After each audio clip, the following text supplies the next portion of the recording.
What is good, everyone? I'm Andy Malfrina. This is Drag the Lake, and today we're doing a quick little album review about Wolf and Bear, their new album, Bloodletter. I don't know if I like this. I just did it, and now I'm recording it. I don't know, but it feels nice.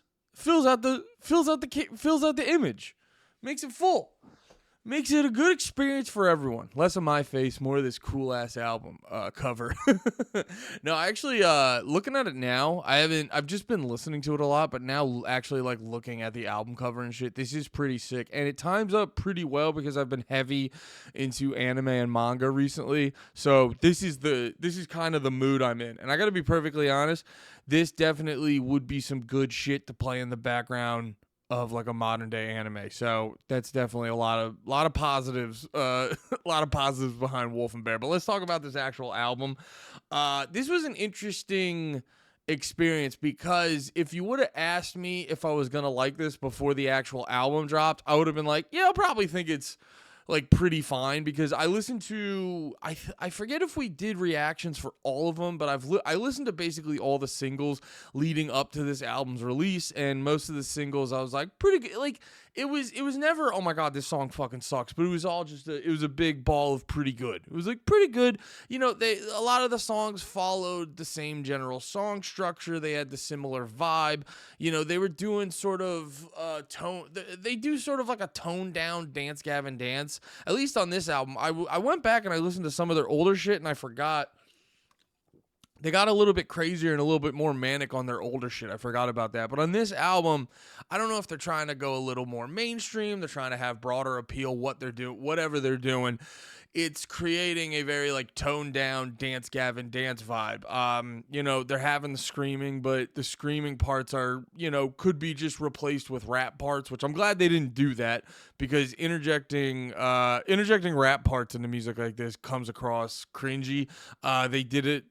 They always try to do it on Dance Gavin Dance songs, and they just never come across cool. You know, thankfully they don't do it too often, so it's not, you know, it's nothing to really make too much of a stink about, but I'm just happy. You know, I think the screaming parts work way better than just straight up rap. But either way, if like just checking out the singles on this album, I was kind of like, whatever. I didn't think it was going to be bad, but it didn't get me overly hyped. But then I was listening to this when it came out. I was doing some stuff in the city. I live in New Jersey. I was going into New York City. I was doing some stuff in the city.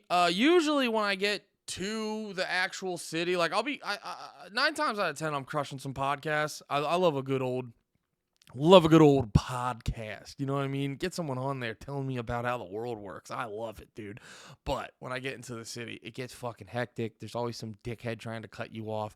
The traffic is crazy. It's stressful. Looking for parking makes me suicidal. It's, you know, driving in New York City, I can do it. I've done it a million times, and I'm pretty good at it, but that doesn't mean I ever like doing it. So when usually New York City hits, that's when I turn the pod off and I pop on some music so I can concentrate and whatever and not get overly frustrated. Because that's another part of it. I need to keep my cool so I don't spaz the fuck out, because there's a high propensity of spazzing the fuck out once I make it through the Holland Tunnel. But so I'm about to drive into the Holland Tunnel. I pop on this new album, Bloodletter by Wolf and Bear, and that's when I truly realized the beauty of this album as a whole, because that was the optimal experience, is listening to this as an album. There's a lot of albums that are pretty good, but you know, they have standalone singles, but they're not like one cohesive work of art. This was actually the polar opposite. The singles themselves didn't do a whole lot for me, but sitting down listening to this song after song from start to finish as one whole experience,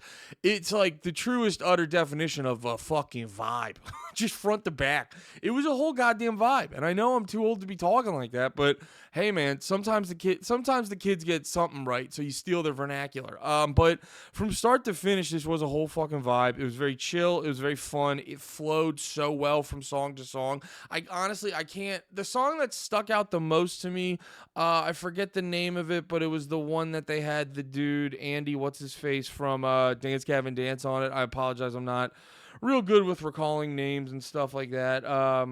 Yeah, Andy Wells from Dance Gavin Dance. There's No Dust in the City. That one stuck out the most to me because it was the best song, and also Andy has like the best voice. So mixing that together, it was very catchy. It was very fun. But besides that, musically, I'm not sitting here being like, oh, that one part in song 2, that one part in song 3, or that one part in song 4, you know, et cetera, et cetera, up until the 11th song. I believe there was 11th on this album. But anyway, no, there's 12. But anyway, bad jokes aside, no, it's like I wasn't necessarily sitting here being like, oh, it was good, but that one part really fucking. It was like no, just as a whole experience, you can hop into this album at any point, and it's fun. It's a vibe. It just, they're doing a whole lot. There were parts of it that gave me like heavy Justin Timberlake vibes, like they're trying to do some sort of Dance Gavin Timberlake or whatever the fuck, some shit like that. It was giving me heavy vibes in that avenue.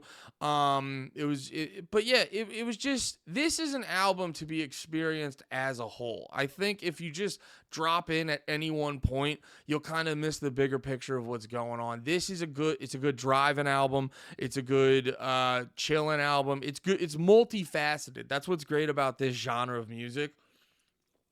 It's a very multifaceted genre, and I'm here for every step of it. But yeah, I would say this album really shined through on the bigger picture of everything. Just listening to this front to back as one cohesive thought rather than just hopping in, because you don't get the full spectrum of what's going on. You need to this is one where you got to listen to the album. If you're not ready, like if you don't have a spare 40 minutes, don't pop this on. You know what I mean? You're not gonna appreciate it how you want, but or how you should. But if you got a spare 45 minutes, pop this shit on. You will not be upset. You will be very happy. And you might just, you might call your father for the first time in 15 years. It's just a good album, guys. It's a good fucking album. Bloodletter, check it the hell out. I liked it a lot. Thank you, Wolf and Bear, for writing a good ass album. All right, thanks for watching. I love you all. Be about it. Peace.